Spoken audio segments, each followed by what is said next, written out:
Have you ever wondered what the fairy tales and folklore that you've been absorbing since day dot are trying to teach your mind? Well, lots of things actually, but there is one consistent universal message. This is it. My name's Hazel Gale. I'm a former therapist turned author and creator of the Betwixt app, and I am fascinated by the power of archetypal imagery and story when it comes to how our personalities, lives and societies are shaped. Now, it is generally accepted that we can look to myth, religious stories and basically any other kind of narrative for evidence of what humans believe and have always believed to be morally right or wrong. Story is how we communicate, process and remember such codes of conduct. And it always has been. So shouldn't this mean that we can analyse those stories and come out with a kind of universal checklist of do's and don'ts for being a good human?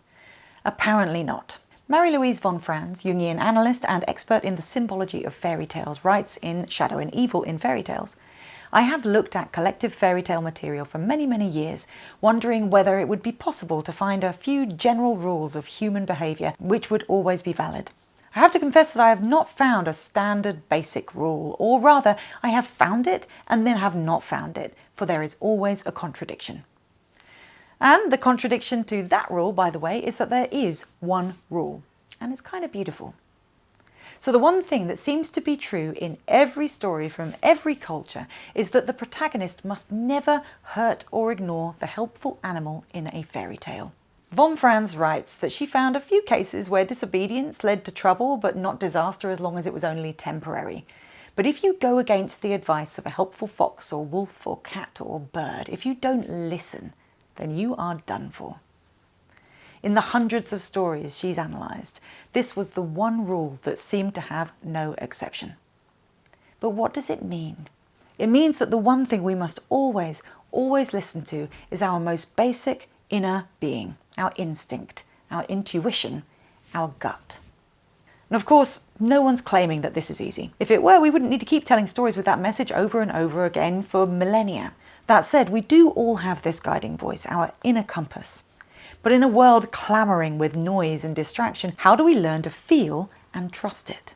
Here are a few suggestions. So first, we must cultivate stillness. Create moments of silence each day, whether through meditation, writing, a walk in nature, or just being alone. And in those moments, be open to what occurs to you. Get curious about the thoughts that only show up when you're moving your body or sitting in the bath. Next, make a commitment to honour the wisdom and experience of your physical body. Emotions are physical experiences, that's why they're called feelings. And you can think of them as direct communications from your unconscious mind. We learn in this world to brush these things off, and in doing so we lose touch with our gut instinct. So pay gentle attention to your physical sensations. Things like a tightening of the chest or a fluttering stomach. But don't be tempted to try and interpret their meaning, because when you're ready for that, it will come without being forced or sought. In the meantime, just notice how your body feels. Next, practice discernment. This one is so hard for me, but intuition is patient, not impulsive. So where possible, when making decisions, pause and sit with the feeling of making that choice, whatever it is. Ask yourself questions like, what feels right in my bones? And you see that? All of our language around intuition, gut instinct, felt sense, bodily knowing and feeling things in our bones, it all uses physical language because that's what it is. If you're in your head trying to work it out, then you're not there. And when you do listen to your body while making choices, pay particular attention to the subtle feeling of something being right. Eugene Gendlin, the psychotherapist who developed the felt sense method, talks about this as a gentle feeling of inner release. It's a feeling that feels good even when the decision we arrived at is painful or difficult for us. Finally, take some time to get to know yourself. It doesn't matter whether you do this in therapy, with journaling, shadow work, creativity, or whatever. The more you align with your true self, the better you know who you actually are, the clearer your intuition will become. Finally, I have a question for you to answer, which might help with your motivation to take this advice if you're not yet completely sold. Try it on for size. If there were a time in your life when you had that nudge of gut instinct, but didn't listen to it for whatever reason, when would that have been? and what happened?